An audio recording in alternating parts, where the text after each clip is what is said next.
你不是挺喜欢玩抖音的吗？我给你听听抖音说的什么。最开心的就是吃着爸爸的，喝着爸爸的，用着。听到没有？你不是喜欢玩抖音吗？你看抖音跟你说的什么？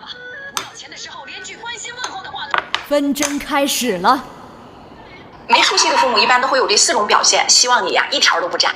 第一种呀，总是把自己家的孩子和别人家的孩子比，从来不把自己和。晚上。顶嘴是一个人最没有本事的表现。听到没有？抖音说的。我们吃的、喝的、穿的、住的，包括我们上学。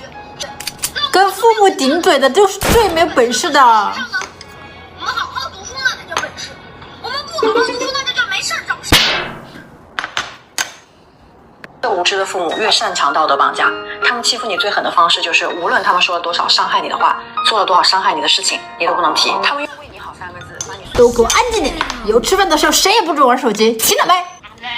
吃饭。